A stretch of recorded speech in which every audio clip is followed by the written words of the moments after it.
Hello everybody, thank you all for joining me this sunny Wednesday afternoon. Before we go any further, just want to make sure that we have everything in place and everything is working just right and everybody can hear me. Again, looks like we got a bit of a lag. We all seem to have a bit of a lag, don't we, Louise, in the first off. So everybody just say, yes, Andrew, we can hear you. Excellent, everything's all going hanky-dory. Just let me know. Let me just record this. Okay. So, how are we doing, Louise? Lagging. Lagging. Seriously lagging. Do apologise for the lag. I'm sure it will get better. It got better last week. Elizabeth Rowland. Elizabeth, I will certainly have a look for you, Elizabeth. By all means, I will certainly check out. Just making sure that everybody can actually hear me. Just give me a thumbs up. I can't see anything at the moment. Are we all working all okay? I'm buffering. Yeah. This has happened the last 2 weeks, isn't it? I'm wondering whether we should come on 5 minutes early, let it buffer, and then we can crack on at 3:30. 3:30. We'll have a look. So we'll have a look. We'll give it a couple of minutes just to make sure that everybody's on. So everybody, good afternoon. Tanya, good afternoon. Janet, good afternoon. Annie, afternoon. Elizabeth, afternoon. Trevor, good afternoon. Everybody. Billy, Natalia. Oh, Andrew Berry, that's me. Mark, Bully and Bully, thank you so much. Everybody. It's hot here in South. Oh, you did that. you did that one. Thank you for that. Yes, Mandy, Willy Wonka, we'll keep an eye on your name. Janet Minty, Gail Higgins, or Jill, I should say. Everybody, okay, so are we all okay? Everybody's okay, you can hear, it is cutting in and out. I do apologise for that, I'm not quite sure. We did have a few problems with the telegraph pole and the old pigeon sending the information to the World Wide Web last week, but I'm not quite sure what's happening, but we are still lagging. I do apologise, but it will get better. It's getting better. People are saying it is getting better. It did get better. Okay. Looks like, yeah. So I think, Pat, as you say, perhaps we should come on 5 minutes early, have a bit of banter, a bit of chat, and then crack on directly on 5:30 then, shouldn't we?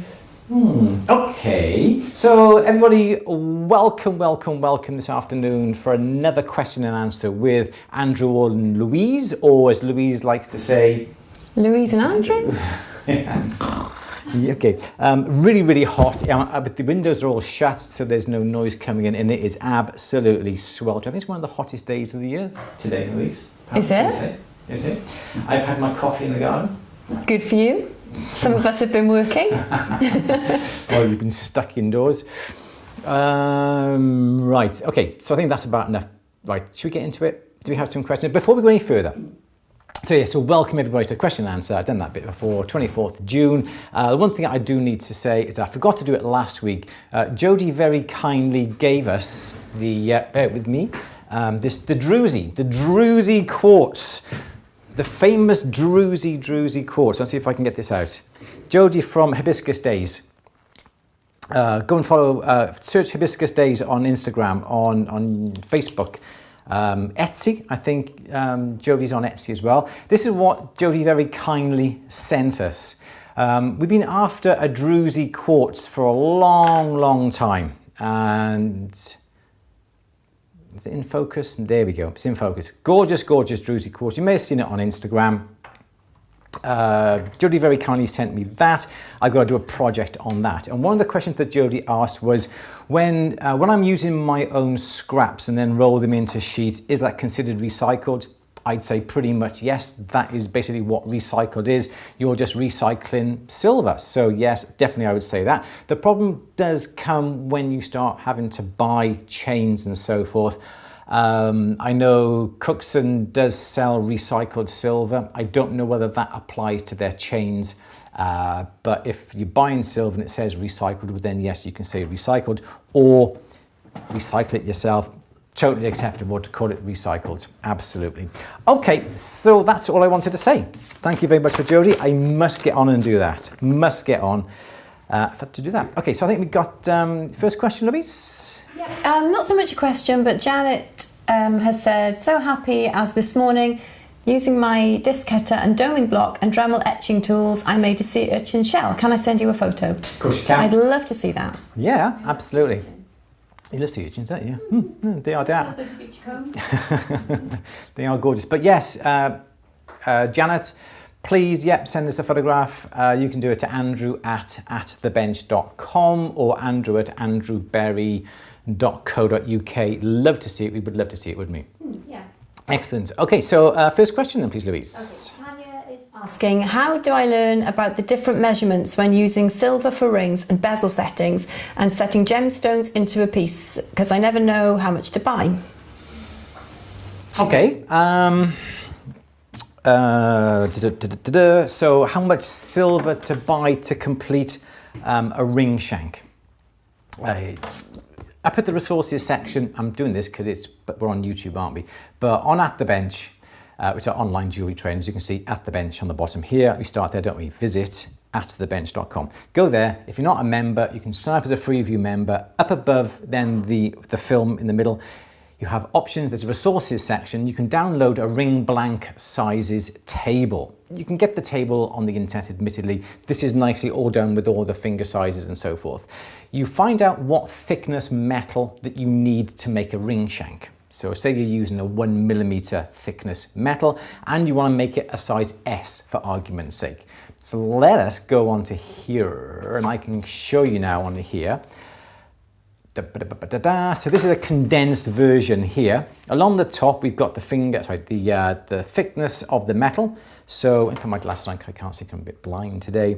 So we've got 1mm here. On this side you've got the finger size. You come find the finger size like a size S, you come across to 1mm, and that's the exact length of the metal that you need to make a shank. Now you should always have a little bit extra on both ends when you come to make up a ring shank, because when they cut it, the ends are a bit squashed. So you should always cut a little bit extra than what you need, and then you make the ring round and then you cut it to the right size. So that's the best method to get the actual size length of metal for a ring shank.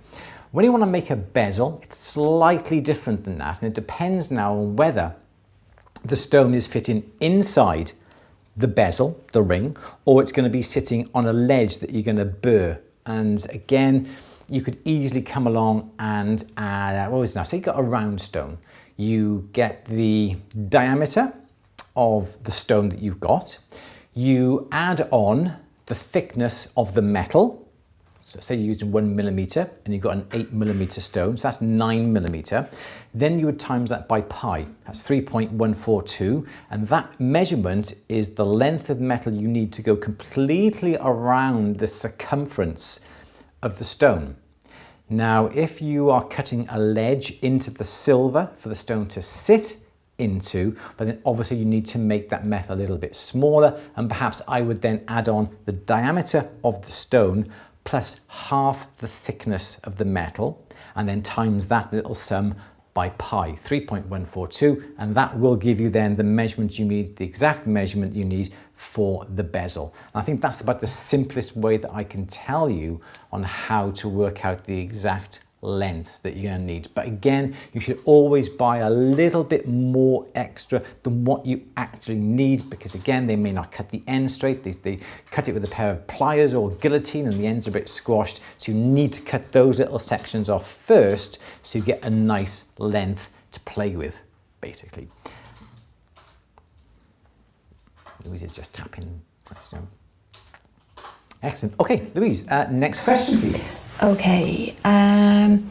Neil is asking, is there a weight formula to work out how much silver is needed to fill a lost wax or castable resin investment casting? Yes, there is. And on my table, that I have everything in this little table today. Again, you just search the internet for the comparative weights table.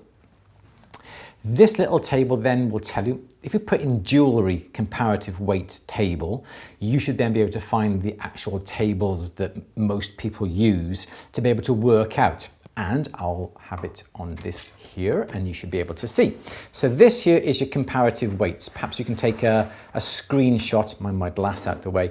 If you want to take like a screenshot of what we've got here, you can see exactly what I'm talking about. Along the top, we've got the wax, sterling, 9 carat, 14, 18 and so forth, palladium, so forth, and also down here as well. So say for instance, you're using wax, all right? And wax, comparative weight is here, it says it's 1, and you want to cast some silver, some sterling silver. So you times the wax weight by 10.3. So say you've got 4 grams of wax, you need 41.2 grams of silver.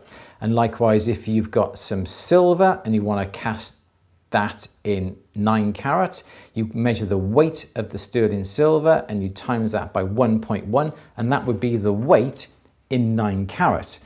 That will give you the exact measurement, the exact weight of the metal that you require. And again, like we just mentioned with the length of the silver you need or gold you need to make up a ring, you should always have extra metal, especially if you're doing it by lost wax casting, because you have to allow for the sprue and also the button as well. So what I would always do when it comes to lost wax casting initially is you have the rubber base, okay? Weigh the rubber base to the nearest 1/10 of a gram. So now you've got the weight of the rubber base.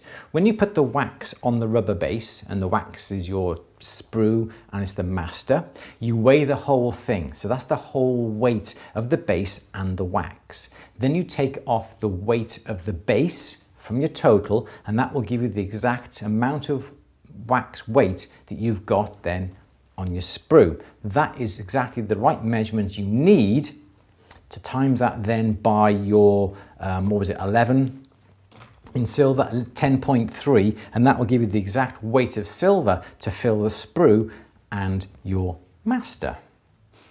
That's a bit, so it's the comparative weights table you need to search for. There we go, how's that? Oh, very technical questions today. I'm glad my little bench reference chart has come in handy. So next question please, Louise. Okay, Billy is asking, is there an advantage to making solder paper thin by rolling mill or hammering? I would think to get an even thickness, I think rolling would be your best bet. If you're very good with hammering, you can hammer it really, really wafer thin, but again, when you're hammering it, you may get some slight undulations due to the nature of your hammering and so forth. You could always fold over the metal and then hammer it and then fold it over again to get like, is it shoe pastry where you have layer, layer, and layer, and layer, and layer? No idea. Or is it puff pastry? You're the baker in our house. So, yeah, or you can do it the same way then through the rolling mill. But if a rolling mill will only go to a certain thickness, even though you tighten it down so the rolls are touching, there'll always be a little bit of give. So depending on the quality of your mills, you can keep putting the metal through and through and through, but it'll only go to a certain thickness. But if you fold that bit of metal in half and you have 2 layers and put it through the mill, it should go thinner again, and likewise fold that over again to get like 4 different layers, put that through the mill and you should be able to get thinner and thinner and thinner. But if it was me, I'm absolutely rubbish at getting a nice even thickness when it comes to hammering, so I would always use a rolling mill. Yeah, there we go. Okay, next question please, Louise. Okay, Saturday 31. I finally made it to alive. My question is simple. How do you use your ring bending method for really wide bands, like 12 to 15 mil bands? Ring bending method, is that where you bring the ends round and you overlap them, I suppose? You do have to allow for the width, admittedly. As the width of the ring gets wider, so you have to allow a little bit extra to make up the size. You could go by a mandrel, not go buy one, but you can use a mandrel for reference. And on here we're in the UK, and here you've got the A's, B's and C's and so forth. So if you had a narrow band and you had your ring that was, say like around about here, this is a size U, you had a narrow band, you'd always have that to the middle. So the middle of the band would come over the size U, wherever U is there, by there. But obviously if you have a wide band and you have a band that's say 10, 12 millimeters wide, and you made it to the right length of a size U using a narrow piece of metal, it's only going to come right up to roughly about a size S. So you have to allow, in this case, I would allow an extra size because the ring has to go down the mandrel and the center of the band is where you would measure. So if you're looking at about a 12mm piece of metal, you have to make it about a size bigger to allow for the discrepancy, to allow the ring to go further down the mandrel to measure the correct size from the center. And that would be the best thing for you to do. And likewise, if you're in the US, your ring sizes are slightly different, but then you have to allow, you couldn't allow a whole size in the US because your sizes are absolutely massive. Perhaps I'd allow for half a size, but that would be the best way, I think. And again, it is purely sort of trial and error. You make a few bands, you see what they come out at, you'll soon learn then to how much bigger your band has to be dependent on the width that you've got. I hope that helps. Yeah, we still got a bit of buffering by the looks of it. I do apologise for this, but I'm sure and I hope it will get a little bit better. So next question then, please, Louise. Where's your whiteboard? Oh, my whiteboard. So that's where my whiteboard is. It's on, where's my whiteboard? It's on the stairs now. I've unwrapped it. What's in? That's I progress. just look, I've wrapped it. Need to open the door. He's unwrapped it. He's unwrapped it. I've unwrapped it this time. Look, there it is. I've unwrapped it. See? Oh, wrong one. There we go. I've unwrapped it now, but I still haven't put it on the wall yet. Thank you. Rome wasn't built in a day, my darling. Rome wasn't built in a day. Right, let's put that by there. Okay, next question. Who said that anyway? There, cheeky little so-and-sos. It wasn't me. It was Andy Scott, it wasn't me. All right, the next question. Oh. Where are we? Janet is asking, what stones can I not use in an ultrasonic cleaning machine? Is a diamond and emerald okay, or will it get damaged? I think you can ask Louise this question. I can answer this Louise one. has passed her AJP. What's the AJP stand for, did you say? Something jewellery professional? Is it associate jewellery Applied jewellery professional. Applied jewellery professional. Well, Okay. Congratulations, Louise. Yeah. She will tell you now. Diamonds, perfectly fine. They are very high on the Mohs scale, as you probably know, so that's absolutely fine to put in the ultrasonic. Emeralds, absolutely not. Emeralds, more often than not, fracture filled because they tend to have cracks in them. Am I explaining it right? Yeah. So they get filled with oil. Oil, it is oil, is it? Okay. So the ultrasonic waves cause all this to expand and can actually crack the stone. So diamonds, yes. Emeralds, no. What else can't go in? Turquoise. Tanzanite. Can turquoise go in? No. No. No. It's too soft. Yeah. Pearls. Opals, no. Anything that's soft, anything that's organic, I think would be not advisable. So emeralds definitely not. Emeralds definitely not, because the downside will get rid of the oil in it. The Diamonds definitely yes. Yeah, but again, you still have to be careful with diamonds. You do have to be careful. Sometimes they're fracture filled, as you know. They could be lasered. They could be, well, as you know. As you know. So yeah, you really do have to be careful with diamonds. The majority of diamonds these days are not fracture filled or lasered. Know if a diamond was fracture filled? Because you wouldn't, would you necessarily? No, but then the way I look at it is that you wouldn't have a small little diamond that's been lasered, because the cost of doing that and the increase in the amount of money you'd get for it would be negligible.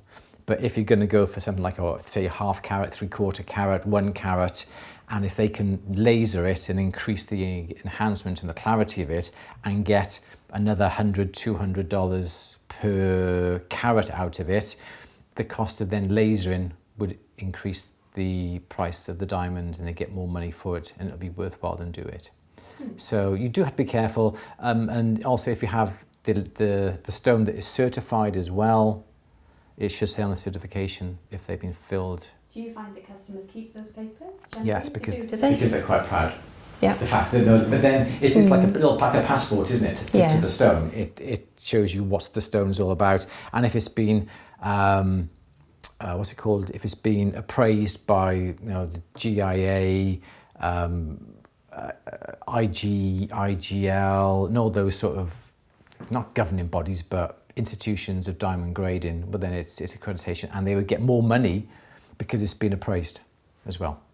So how would you then clean these softer stones and your vulnerable stones like your emeralds and your pearls and your opals? I think turquoise, things like that. Just like warm soapy water. Okay. I think warm.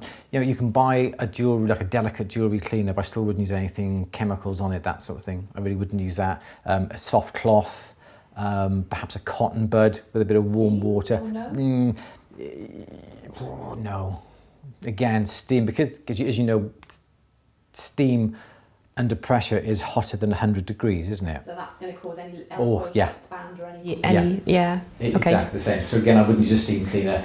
If you use a steam cleaner, same rules apply to ultrasonic as you do the stones because of the force and the steam and the heat. So I should still be really, really careful with that. So I wouldn't do anything organic at all. Okay. Okay. Would you like another question? What was the question? Ultrasonic. What stones can I not use? Yes. So there we go. Anything else that can't go in the ultrasonic? Damn, well done, Louise. Fire. Yeah, you're on fire. Yeah. Oh, sorry. Next question, please, Louise. Shall I just take over and answer them all? This is Louise and Andrew. Right. Would you like another question? I'm having trouble when pouring liquid into ingot moulds due to shaky hands. It ends up being a mould with like 2 layers. Is there any ways to help my shakiness when pouring? There is.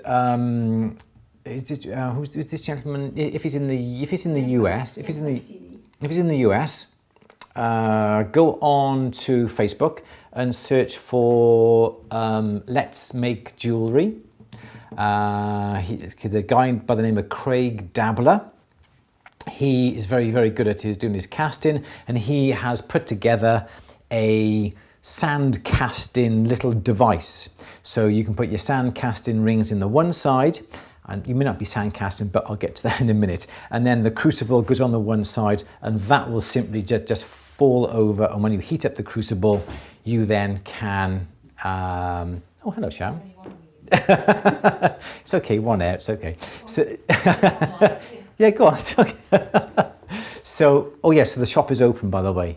We're glad to say, yay, the shop is open. We shall shut the door. Don't want to shoot you.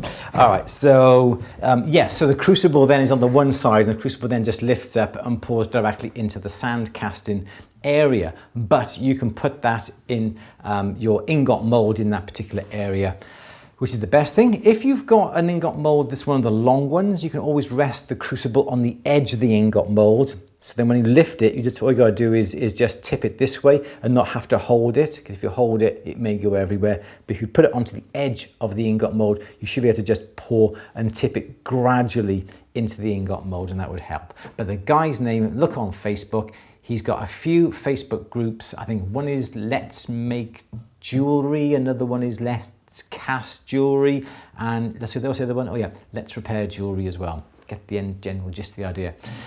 So yeah, that would be the best way, I think, to avoid getting the gold everywhere. But nice steady pour, rest it on the lip, and you should be fine.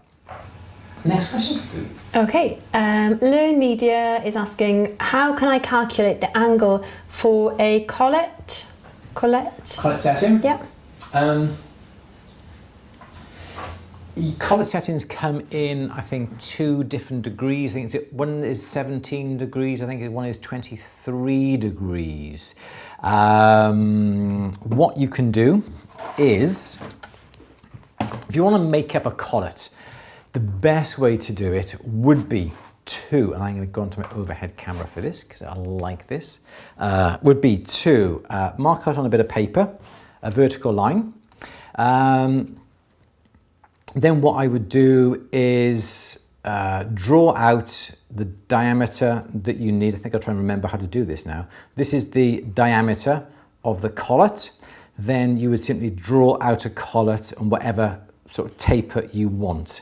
Okie dokie, like this. Am I doing this right? Yes, I am. Yep, so that would be the angle. Or perhaps you'd want it a little bit more of a steeper. So perhaps you want it like this. There we go. That's a bit more of a better drawing for a collet, isn't it? Let's try and zoom in this camera a bit. There we go. So say then this is going to be your collet from here to here.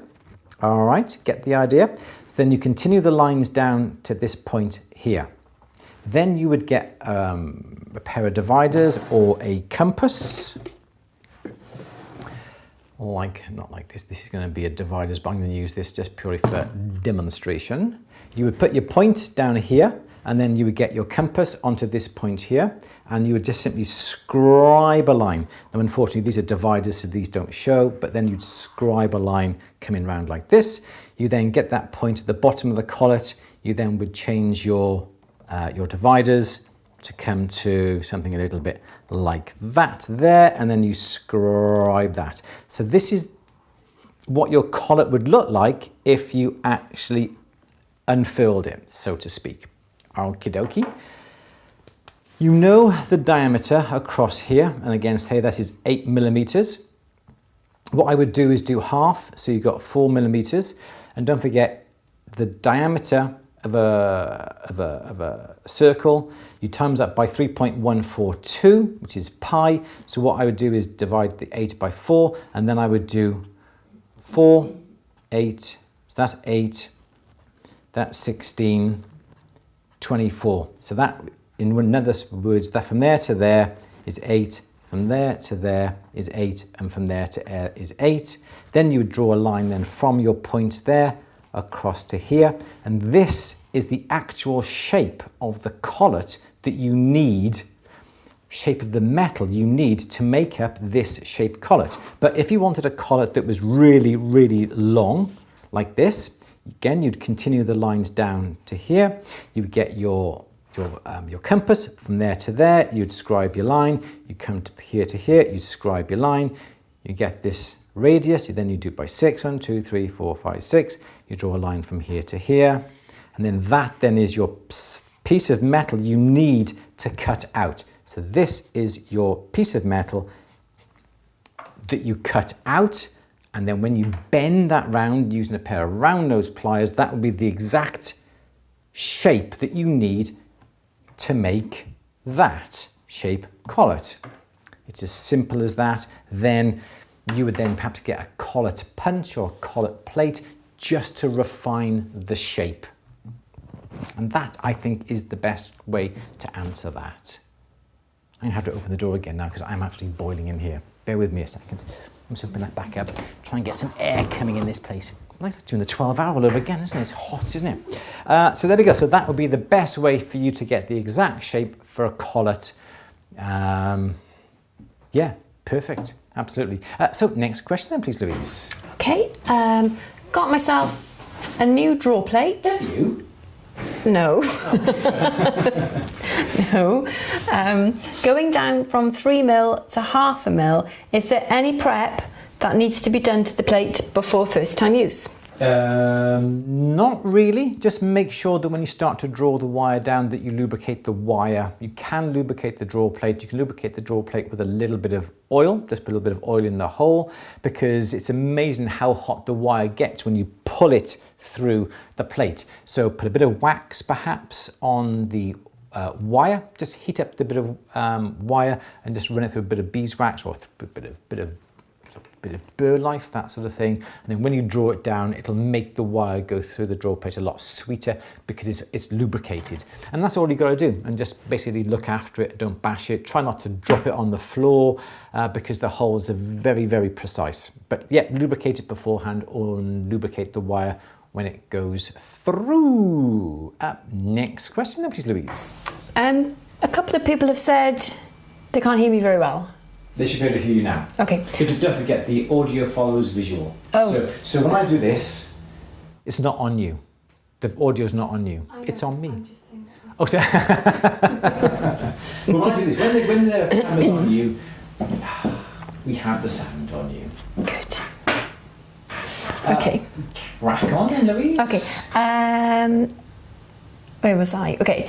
How to make an ear wire and a thin 0.2 to 0.6 mil flat sheet of silver hard, like manufactured ones for them, being a part of a jewellery design, not bending or deforming.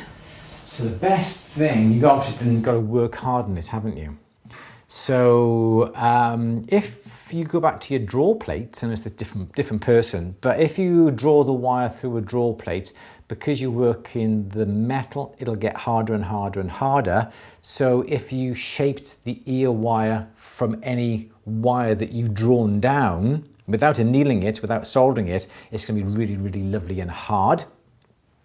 You can use that. It'll be a little bit more difficult to bend because it's a lot harder, and it may have a bit of memory, so you may have to bend it further than what you have to because it'll bend backwards. That would be a way to keep your ear wires really, really hard. If the metal is soft and you buy it annealed or half hard, you can get a burnisher. I must label these drawers. Or you can get a burnisher like this and put it onto a steel block like this. And then what you would do is simply put your ear wire on the top of here, and then you get the burnisher, and then you burnish back and forth. Let me take that back a bit, not quite focusing. There we go. And then you can just burnish the ear wire back and forth on your steel block, and by doing that, you'll work hard on the metal. Some people would put it through a tumbler or a barrel polisher. If that does work harden to a certain degree, and it was flat sheet as well. Yeah, again, if you can get away without soldering it, you can keep it in the state as it is when it comes out through the what's it called again? Rolling mill, and that would be perfect as well. But again, if you have to try and solder it, you're going to be annealing it, so you have to try and work hard on it. Again, as I said, you can use your burnisher, make sure it's nicely polished, because any marks in this will be transferred onto the silver itself. So make sure this is really, really nicely polished, because that polish then will impart a nice polish upon the piece that you're burnishing. Or you can gently hammer it, and that would work harden it as well. And I think there is a way of work hardening or hardening silver by putting it in the kiln as well. I can't remember for the life of me what that's all about, but I know you put your kiln to a certain temperature, you can put your piece into it, and I think it hardens the silver if it's being held at a certain temperature. So I think that is going to be the best method of work hardening. Anything else then, Louise? Next question, please. Okay, Gabriella would like you to make a video on flush setting a square or rectangular stone, please. Flush setting, I think I did this in, we did a plate on, it was on At the Bench it was, we actually did it. At the Bench we did a plate with different shaped stones, pear-shaped, marquee, round, square as well. But yeah, okay, make a note. I've made a note. You made a note. We're going to have to do one for YouTube. Super efficient, well done. But yes, we will. We will put that into our schedule. Next question, please. Very flying through them today. Yeah, Gabriella is asking, oh, I've just done that one. Sorry, Christina, is Jack's silver blackener better to use than liver of sulfur? Which one do you suggest? I've never heard of Jack's silver blacker. No. Never heard of it. Liver sulfur. I went on eBay and I bought myself a concentrated liver of sulfur. It comes in a small little, almost like a 5 milliliters or 10 millimeters. And it's sealed, and you just need a little tiny drop to fill like, I don't know, half a litre, something like that.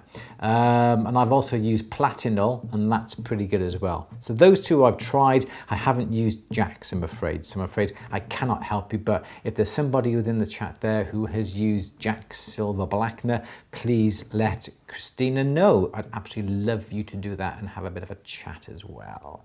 Right, thank you so much for that. Next question then, please, Louise. Okay, B Demon is saying, do you have any advice for soldering on domed components, like to keep it from jumping around, where to hide a vent so the hot air can escape? Soldering on domed components. You, in theory, when you solder a hollow piece onto a flat piece of metal, if that is the last solder job you do on that piece, you do not necessarily need to make a hole in it. It's only when you have to then solder perhaps a jump ring onto that, well then that is where you would have to then put a hole. The best thing I think I would do, if you want to make a closed sphere or a flat back sphere and you're going to add a jump ring afterwards, I think I would make a little bit of a gap at one end or solder the whole thing closed so there is no hole in it. That's fine. That won't explode because the heat has been expanded initially. Then what I would do is drill a small little hole on the side just where the jump ring is going to go. That then will allow the air to escape when you reheat the piece up to solder the jump ring on, and then when the jump ring goes into place it'll cover the hole, and that's fine. That's no worries at all. So I think people's misconception, you've got to leave a hole in a hollow piece of metal. Not necessarily. You do if you have to reheat it. So say you had your dome and you had a jump ring and you've got to solder another jump ring onto it or something else onto the hollow form.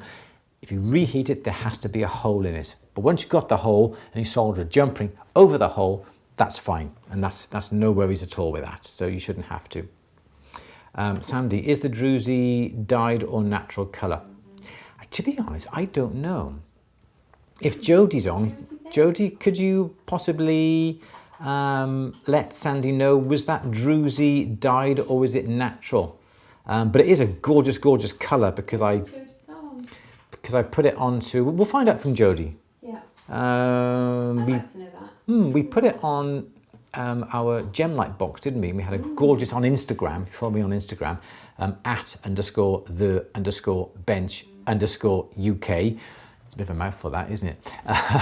We got a gorgeous, gorgeous little video of the druzy going around with a fantastic, fantastic colour. As Sandy said, it's gorgeous either way, isn't it? Oh my gosh, yes, absolutely. And I've also got a few druzies from Craft as well. I'm not quite sure whether they're dyed, but they're gorgeous. The pink one, but it's funny, it's a very different texture to... But they're equally lovely. Yeah, one had quite a coarse texture, didn't they? Yeah. And the other one had quite... It's almost like glitter, wasn't it? Absolutely, absolutely. Okay, so next question then. Oh, hang on a second, what have I done here? I blacked I'm everybody excited out. about the druzy. I blacked it. Wasn't the point I was tapping. Okay, next question then, please, Louise. Okay. Right. Does there exist table converting tables for square and round ring shank sizes? They don't correspond and I can't find the way to measure the square ring size accurately and precisely. Okay, so again, this is a really difficult thing to work out. I don't think there is a definite answer to your question because the thing is, fingers aren't round anyway. Fingers are almost like cushion shaped, and the finger fills the ring. So say you put a square ring on, the fleshy part will actually fill the corners, so your finger won't be round when you put a square ring on. Or if you've got an oval ring or cushion shaped ring, your finger actually fills the gap. So I don't think you can say, for argument's sake, that, I shall draw this for you. Obviously you have a round circle. That's no problem. We have the finger size that is based upon the diameter or the circumference. If you then come to a square, you cannot say, well, okay, I will make the square across here the same size as what the circle would be. Okay, so this finger size with a round ring is not going to be the same finger size as a square ring made in the same diameter or width, because your flesh part of the finger can fill these areas here. So that doesn't work. You then would have to, I think, experiment into working out, would I have to make the ring a size smaller to allow for the finger to expand into those areas? I don't know.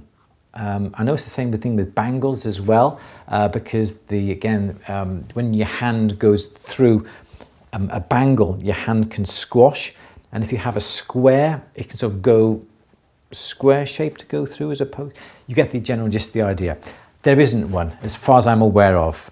If it's cushion shape, something like this, I would have thought something like that. I would have thought it's pretty much the same size. So this here would be the same as that there, because if it's round, you don't have much of a gap here, here, and here, and here for your finger to fill. So I would have thought that this distance is the same as that distance, but on a square ring, this distance here is going to be smaller than that distance.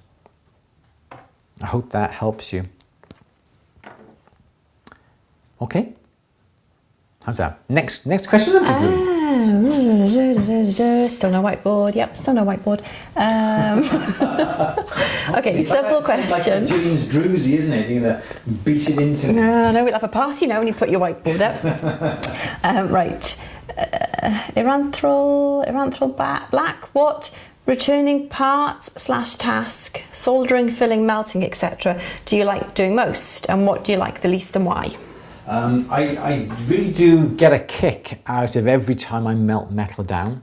I think being able to turn a piece of metal, whether it be in the state of a ring or scrap bits and pieces of silver or gold, to be able to melt that down into a gorgeous, gorgeous, glowing little, almost mercury look-like bit of molten metal in a crucible, and then pouring that into an ingot mold. I still get a kick every single time I do that. Strange as I am, because then when you take it out of the mold, it's absolutely gorgeous and beautiful. The underneath is where it hasn't oxidized. I love that every single time. And I also, I get a kick every single time when a solder joint works perfectly, and practice makes perfect. And I love it then when you put the heat in, you get the heat right from the both pieces of metal, the temperature's just right, you got a nice lot of flux on it, and the solder, you get to the right temperature, and the solder just goes poof, and it flows, and it just, two pieces of metal, and it just joins, and it goes round, and it, you can move the, I get excited, you can move the torch and the flame around it, and the solder then chases the flame and runs after the flame. I love that every single time, and I get a kick out of that. What don't I like? Piercing, but I think piercing is really boring, but it's essential, so I think I should practice more at piercing. That was all about melting down filing. I flipping hate filing, so anything that I can do to reduce the amount of filing, so that's more accurate sawing, using buff sticks, using your flex shaft with rotary sanding drums, something like that. You can buy an attachment to go onto your flex shaft, like a little belt sander. Durston are coming out with something that's absolutely fantastic in a few months' time. I've been prototyping and playing around with that as a belt sander, but you haven't heard that just yet. Shouldn't be saying anything. But if you do hear about it, you say, Andrew Berry told me about that first. Then you can let the cat out of the bag. There we go. So that's what I love. I get excited about all the melting, the more. Perhaps it's just fire. Perhaps I get excited with fire, Louise. Do you get excited with fire? No, it frightens me. It frightens you. I love fire. Anyway, next question, please. Okay. Jimmy is asking, is it possible to fix a flaw in castings? A small air pocket or an impurity? It is. This is the ideal thing that you use a puck, a Lampert puck, pulse arc welding for. Admittedly, the machine is really expensive, and it's ideal for filling porosity in castings. If you have porosity in a casting, you don't have yourself a puck, try not to fill it with solder, because solder is not the ideal medium to fill holes with.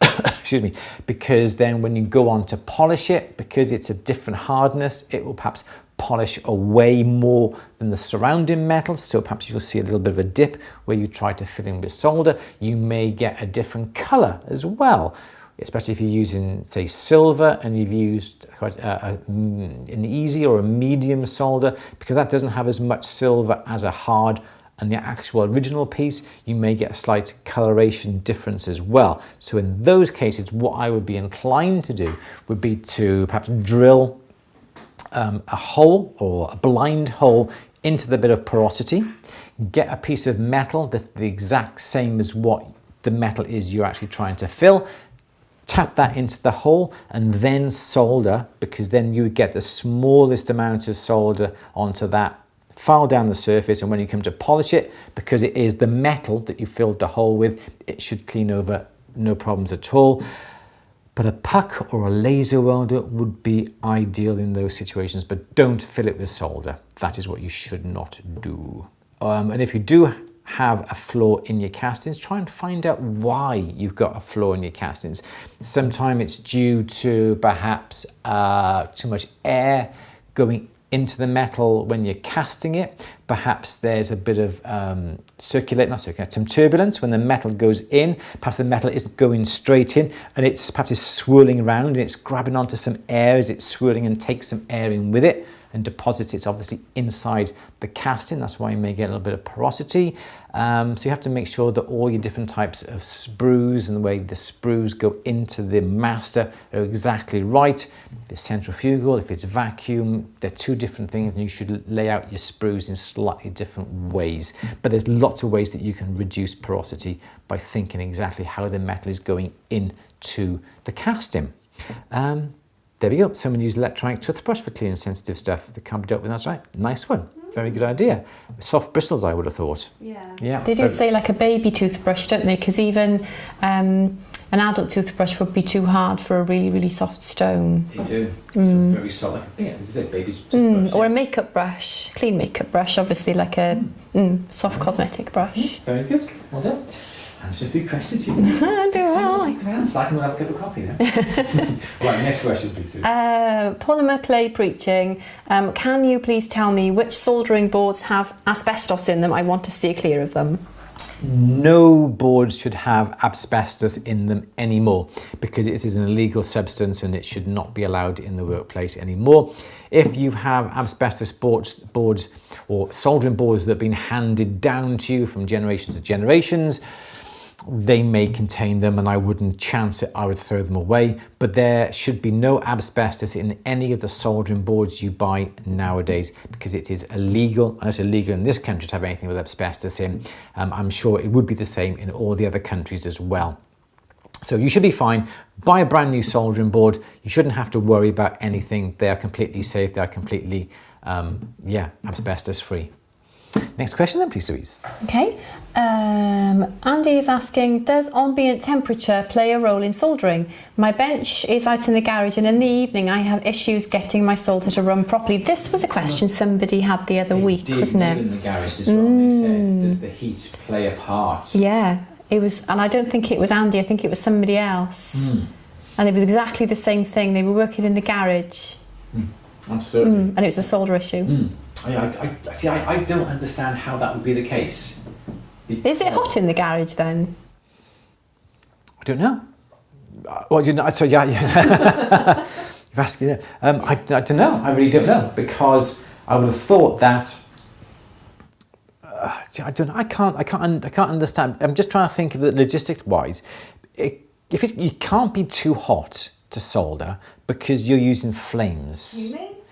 It could be some. This is what we were trying to work out last week, weren't we? We were trying to work out, is it something to do with the humidity? Is it due to something that is in the air? Is it perhaps due to being out in the garage? Perhaps the flux gets dirty? We just don't know, do we? This is what we try and rack our brains. Perhaps the metal. No, it would be too cold, would it?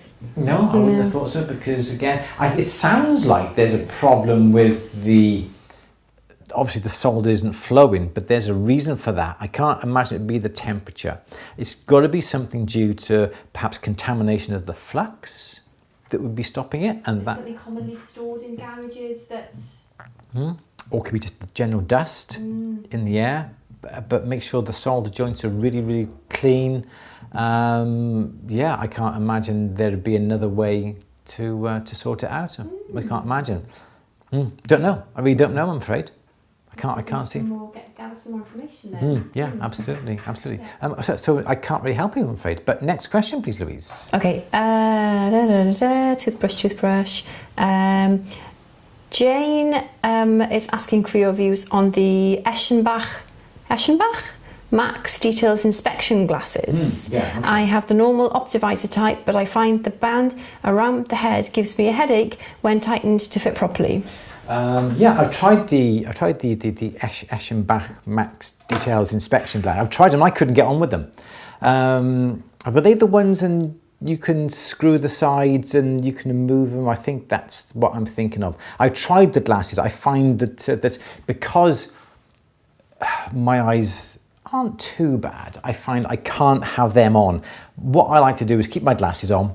I've got my optivisor, and I think I don't tighten it around my head. I just rest it on my head, so it's not tight, it's not pulled down, it's not hard. Because again, like you, I sometimes do get a bit of a headache because of the restriction upon my massive head.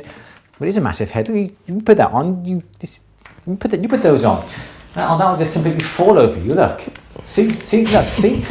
Just goes to show I have a massive head. Doesn't show, does it? Give it here. Stop playing about. So I just simply drop them, just rest them on my head. I don't force it on my head. I just rest, and then I can put my glasses on. Then I can bring these down. I can flick that up, and my glasses go on the top. So I find my setup that's on top of my head really works well for me. I think it's just whatever you can actually, because I find, perhaps it's just what you get used to. I find if I have my glasses, I can see. I find difficulty now actually seeing the monitor because you're all a bit dirty. But yeah, by putting that on the top of my head, just resting it is fine. You all right, Louise? So there we go. So I have tried them. Personally, I can't get on with them. And I find they were really, really expensive, but other people can get on with them well. But yeah, just don't tighten it around your head. Just rest it. Rest it on your head like that. That's all I do. All right, then. Next question, please, Louise. Sorry.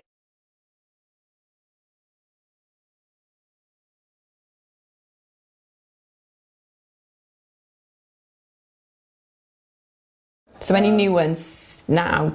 Should not have them. Or any recently bought? No. No, okay. No, you should not have any solder, any asbestos in the boards at all. So it's not the fact that, well, don't buy these boards, they contain it. They should not contain asbestos. They should all be asbestos free. Yeah. Yeah, they don't necessarily have to say asbestos free or this doesn't contain asbestos. I think asbestos is banned anyway, so they should not be made. Nasty stuff, yeah. Yes, absolutely. Okay. So next question, please. What's your opinion on electric melting furnaces? Okay, yeah. I do like an electro melting furnace. They're ideal if you're melting a reasonable amount of metal. The one I've got, it melts about 1,000 grams of silver. I haven't melted 1,000 grams of silver. Who's got 1,000 grams of silver? That's a kilo of silver to melt down. They're ideal for melting a few hundred grams of silver. It's not worth it if you've got 20, 30, 40 grams, I don't think, because you can melt that with your torch, with your sievert torch, your easy torch, your sievert torch and so forth, Smith's little torch. I would melt down small amounts, but as soon as you start doing casting, and perhaps you're doing multiple castings, then I would then perhaps invest in an electro melt. You know, if you're doing lost wax casting, centrifugal casting, that sort of thing, they are brilliant because you just put the stuff in the graphite crucible, heat it up in half an hour, it's all done, you pour it out, Bob's your uncle, no messing about, really good. So yes, they are good, but only for large quantities. I would just simply use my torch for everything else. And I've just got to say thank you very much for the donations that you've been making as well. And I'm pleased to say, Louise. We've had another from negotiator, who I think is Mike.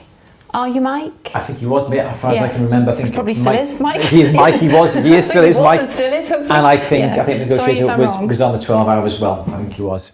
Yeah. If I can remember. So I really do appreciate it. Yeah. So very do appreciate it. And I've also today received the money from Google for UNICEF as well. So we should be donating that. Write the check. Big check. You got to pay for them. In the 80s. You have to go pay for them. You? Yeah. Oh, be good, don't it? We got our thank you. We got our money from Google. We got our £1,200. So yeah, we're going to be writing a check for UNICEF for that, and that was all the money that was raised during our 12-hour marathon event. And do you know what, Louise? Do you fancy doing another 12-hour? Go on, I know what I'm in. October, November. We'll do one for Black Friday. Okay. Around that time, shall we? You can't, because the shop will be busy, hopefully. Well, I'll do it on the weekend. You can't sky off at Peterberry. I'll do it on the weekend when the shop is shut. Okay. Do it on Sunday, something like that. But I think that would be quite good.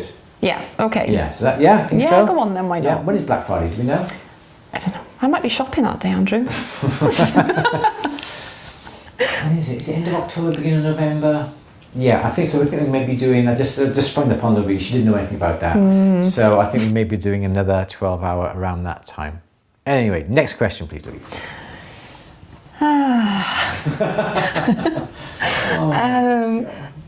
What tools would you recommend? Oh no, I've missed negotiator. Oh, we think is Mike. If you could confirm, great. I'm going to try and it's all going wrong. I have a question. I'm going to try to make a gold ring. How much difference is it from soldering? It's a solder from silver. It's exactly the same. Same flux, obviously different solder, same principles, same acid. I would try and use obviously the smallest amount of solder possible, but everything is exactly the same, just the same principles. The only thing that's different is the solder that you're going to be using, so I'd have no problems. You don't necessarily even have to have different buff sticks or anything like that, although perhaps you should do if you're doing a lot of it. But the buff stick, sanding, polishing, exactly the same pre-polish, the same rouge, exactly the same. It's just the solder that is different, but the same flux, borax, everything's exactly the same. And also your nerves are going to be a little bit jittery because it's going to be a lot more expensive than what it is with silver. But don't forget, you can still, really time flying by, isn't it? Where's the so yes, so exactly the same. And if you do make a mistake, you can always melt it down and remake something else out of it as well. But yeah, the time is flying by, isn't it? My gosh, see, doing those 12 hours. My gosh, this hour is a piece of cake. Okay, next question then, please. Dace is asking, what tools would you recommend to get started making jewellery? I would. This could be quite a long answer, which I don't think we can go into it today. But a student toolkit would be the best. You can buy a student toolkit. We've actually got a little bit of a plug. We actually halfway through doing our courses that we're going to be launching within the next 2 months, I will say.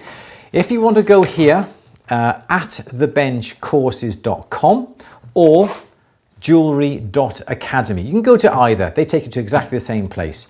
You can register for our online jewellery training courses that we're going to be coming out with, and we are starting right at the very, very beginning, telling you exactly what you need to make up jewellery. Not any old jewellery, but specific jewellery, starting right from something very, very simple, piercing, soldering, and so forth. So we're not going to tell you to go out and buy this, because you may need it or you'll occasionally need it. What we're going to be showing you and demonstrating is exactly what you need, no more, no less. You can start off with a student toolkit. As I said, don't have time to go into it now, but keep an eye out. Go to those web addresses, register your interest. All we need is your name and an email address, and we can I don't have it on there. It's something that you can actually add, isn't it? So go here or here at thebenchcourses.com and register your interest for our courses, and we will let you know then when they go live. And it tells you all about the courses, and we do something different that nobody else is doing, and you've got access to life to those courses. I think we've got time for 1 or 2 more questions. Thank you, negotiator, for the money. Thank you. I'm not. No, we're what we're doing. What's this one? These are my acting out. Andrew's acting out his emojis. What are we doing? What's this one? So cute fun. Yeah. So going back to the 12-hour. Anybody who donated money, I used to act out the emojis in case you're wondering what I'm doing. A bit of fun. Okay, 2 more questions, I think, Louise, and that can be it for this afternoon. Optivisor. The Midas Black Max is better than the sulfur. It doesn't stink, works faster, and doesn't need heating. Thank you, Laurel, for that. Where's your whiteboard? Should we place bets on how many weeks? Oh. That's a bit of a... How long did it take you to put the fire alarms up in my house? I don't think I did in the end. You didn't in the end, no. Somebody else had to do it. Don't get me started on the toilet seat. Come on. Lost your place now. Lost my place now completely. It's just going to be a random question. How Have you thought to resell products to those of us in the USA that are unable to purchase some of the great tools that you recommended? Yeah, okay, so I must admit the Sievert torch, I don't know why, but the Sievert torch is not available in the US, and I don't think you would be allowed to ship it to the US. I don't think that would be the case. You can buy our t-shirts. We got the t-shirts. You should. Louise has got a t-shirt with At the Bench on. Everybody who had the great fortune of winning an At the Bench t-shirt, we sent them all out on Monday. A few of you have got them already who are in the UK. Thank you for that. I did put a few posts on my Instagram story. Thank you very much for that. You should be getting your t-shirts. You can order them from andrewberry.co.uk/shop. And we also have the At the Bench aprons. Is it At the Bench? Yep, At the Bench aprons. They just come back into stock, so we'll be sending out all the winners of the At the Bench aprons. So I'm afraid the Sievert you can't buy in the US, but everything else you should be able to. If you go again to andrewberry.co.uk, and there's a little on the top navigation bar, stuff that Andrew uses. Click on that, and there's books that we recommend, and there's tools that we recommend as well. I think they're affiliate links. We get a couple of pennies if you happen to buy anything from those lists, and those are things that we recommend. We've got them in UK and also in the US as well. So those are some links on there if you want to go and buy them. But we will ship the t-shirts out throughout the whole world, and that's andrewberry.co.uk/shop. And I do apologise, we seem to have some buffering as well. But anyway, crack on, Louise. Let's have one more question. Another one? Okay. Beginner making jump rings into a chain. I've had trouble with the link soldering together as I solder the new ring on. An issue with heat control, too much solder, or something else? Any advice? Okay. So the best thing to do would be to use one of these. This is a third hand. As you can see, let's just pick that camera a little bit wider and get my glass out of the way. So this is a third hand. It is simply a bent nose, or you can have them straight nosed, cross lock tweezers. You push the handles, the tweezers open. This is a weighted base that pops into there, and you can now have this. All right. Then what you would do is you put your chain link in the end here, let the chain dangle down. Then you have the chain link that is standing slightly above. Let me draw this for you because it's going to be easier for me to draw it. So we have our bent nose. Let's just do straight. So these will be the tweezers here. This is the handle here. This is on the little stand that is by there. You then would have the link to your chain that would be sticking above like this. This is your link. And then you'd have the other links dangling down. Okay, your join would be up here. The tweezers then will act as a heat sink. So you should have no problems now directing your flame into this area here, and the chain down here will be kept nice and safe. This is going to be the best way for you to do it. Again, use the smallest amount of solder. The best thing that you can use for chain when you come to solder, if you're very, very small, is to use some solder paste, some syringe solder, that solder that is already mixed up with some flux, and you can apply that to that top joint. But it's important to keep the rest of the chain dangling downwards away from where you are soldering. And likewise, if you had your solder board like that, and this is your soldering board, you then would lay the chain out. So the chain would be running across the top, and the link you've got would be here, and the joint would be by here, and you can get your flame in here, soldering here, and point your flame away as well. So say you're going down on top, so this is your block, your chain is running away this way, here's your one link here that you're soldering, you put the flame in from this direction, okay, so the flame is going away from the rest of the links. If you have the flame pointing in this direction, you're going to heat up all of these links, and they're all going to become too hot, and they're all going to get soldered together. So keep the chain away, keep the flame pointing away, and it's very important to do that when you're making up rings or making up little jump rings. Always have the flame pointing away. Never have the flame pointing towards the rest of the item that you're soldering, because it's going to melt and you're going to be having an awful lot of problem. That about it, Louise? Or do you want to have another question? What do you think? You can have another question if you like. Going over there? You've had a Tom, actually. Pardon? Tom.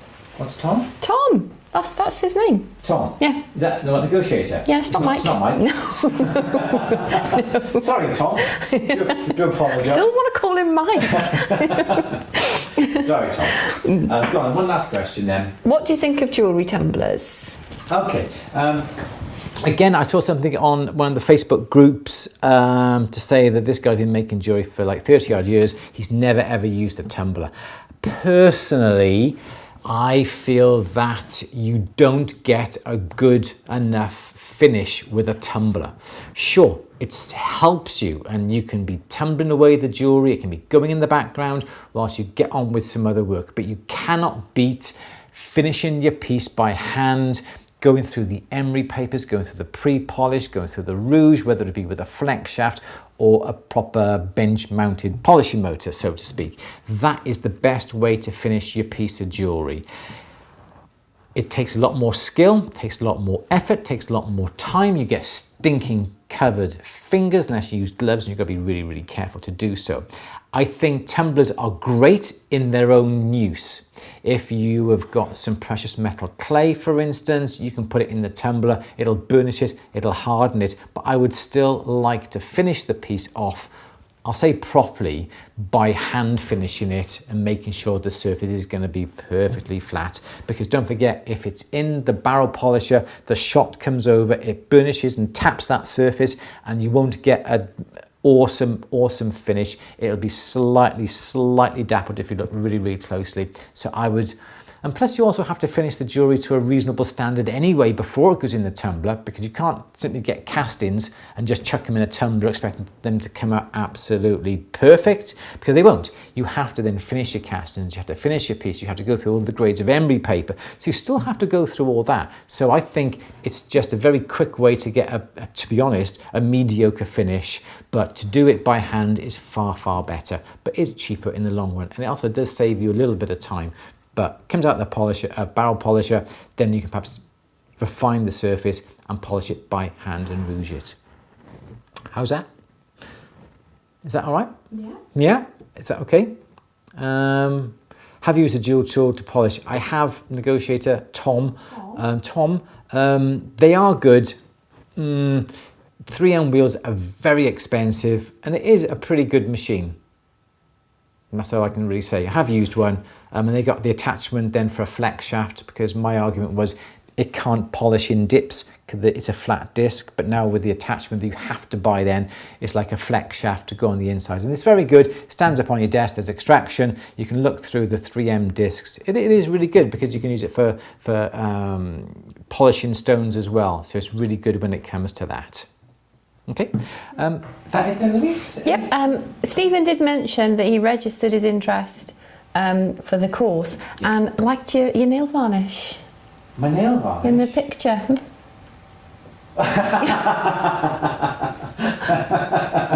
Thank you. It wasn't me, it wasn't my hand, it was a... Thank you very much. Love the nail varnish. I mean, you were soaring, Andrew. It wasn't me, it was Louise. You've done a few things. All right. Okay, I think that's about it for today.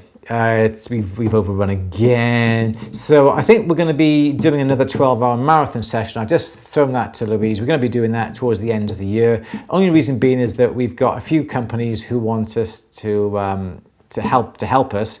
More giveaways in time for Christmas, more discount and coupon codes as well that I think will be absolutely beneficial to you guys in the run-up to Christmas. You can buy lots and lots of Christmas presents for yourself. Drop hints. Yeah, absolutely. Drop hints to your friends, your partners, your wives, your sisters, brothers. Yeah. I normally start dropping hints around about September, October time. What, for jewellery tools, Louise? For Christmas, generally. What for jewellery tools? Oh, I can. No. I can pay you up with a lovely guillotine. All right. So everybody, thank you all very, very much for coming on today.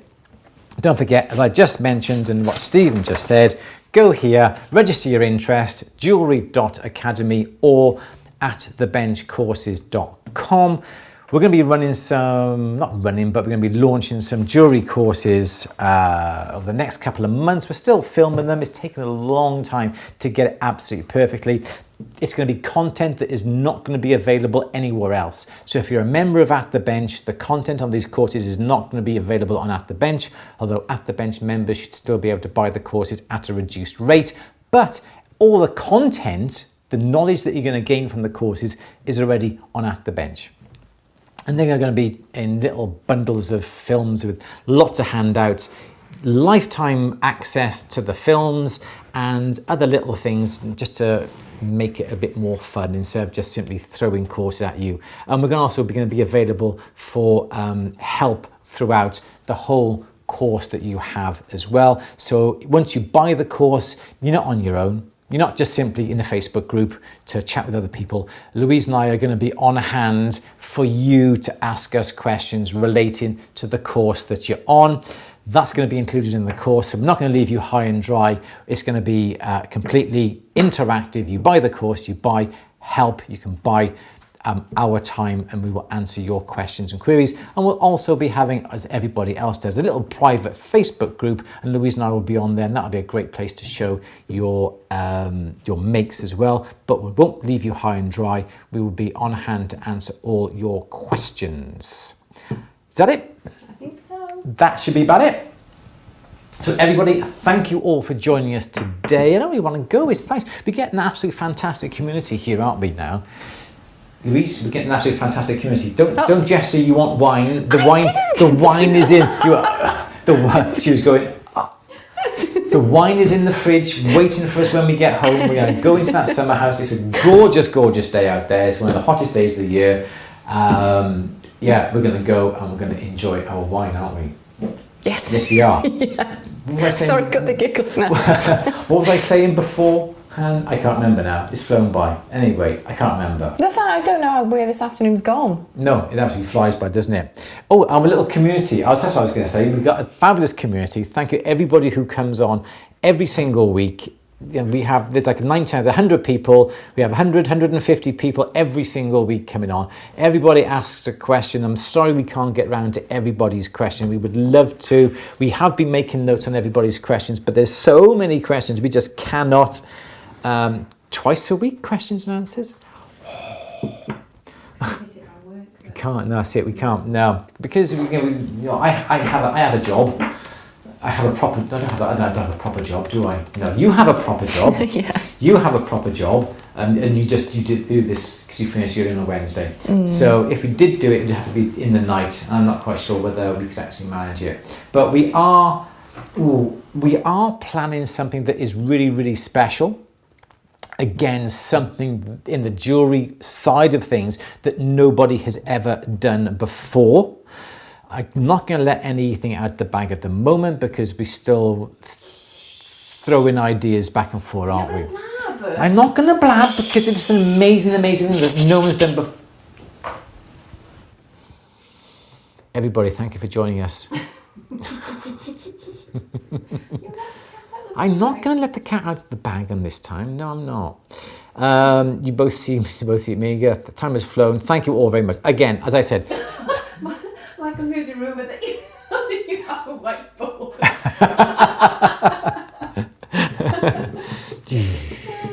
I'm going to surprise you. I know you're going to have a little bet going on, aren't you, now, to see how long it's going to take me to get this. How long have I been talking about this whiteboard now? Since you get it in the middle of lockdown. Oh, well, yeah, about the first I've already month. told the guys anyway, it was 3 months before you put my toilet seat on. You'd think using a toilet without a seat would be enough of an incentive. I was getting quite used to the cold shock as you sit there on the porcelain, to be honest. Going to other people's toilets and going, oh, this is luxurious toilet seat. You're letting too many cats out the bag now, Sorry. Louise. But again, yes, we are thinking about doing master classes as well, so like 3-hour master classes. But it's managing now to fit it all round, because we've opened the shop now because the lockdown is still in place, so to speak. But we can open up the shop. Louise is back in work throughout the week as well, so it is time consuming to do this, isn't it? And everything else. This is because this is completely impromptu and we don't know what questions we're going to ask. This is just the time it takes to set it up and sit and do it. But other things that we've got planned, Natalia, when did you guys say you're doing that new thing that no one has ever done before? Oh, that's the big secret, see? It's complete surprise. Yes, so we're working on that, aren't we? Yeah. We're working on that, but like everything else, we have to plan all this. And because Louise has got a normal job, a proper job, we've only got the weekends and evenings to do that. It just all takes time, doesn't it? All takes time. So thank you all very much. Another fab session. Thank you, Rachel. Thank you very much. You're all saying how wonderful it is. We're a 3-hour session. Yeah, we're just throwing you out a carrot here, aren't we? That's that right? Throwing you out a carrot. Oh, I'm going now. I'm going. We need a glass of wine, don't we? Yeah, you need to stop now before you blab. All right, everybody. Thank you very much for joining us today. Thank you all for coming on. 150 on there. Click on the analytics, Louise. What does it say on the analytics? What is it? Down, up, left, up. There. It says big analytics. There we go. Right. So thank you all very much for coming on. 130 people max was it today. Thank you all very much for coming on. Really do appreciate it. You can watch it. Obviously, you've watched it now. You can watch it all over again if you wanted to. Yeah, I'm going to go have some wine. Louise, say goodbye. Goodbye. Thank you, guys. It's been really fun. Fun once again. Thank you all. We'll see you same time next week, 3:30 on the 31st of June. No, it's not. 1st of July. Is it the 1st of July? 24th? 30th of June, 1st of July next week. We will see you then. Everybody, take care for now. Got the slide in place, Louise, to come next time? You have it? No, not been too busy, You said everyone, take care. Thank you for joining us. We will see you all very soon. See you next week for another question and answer session. Thank you very much. Bye.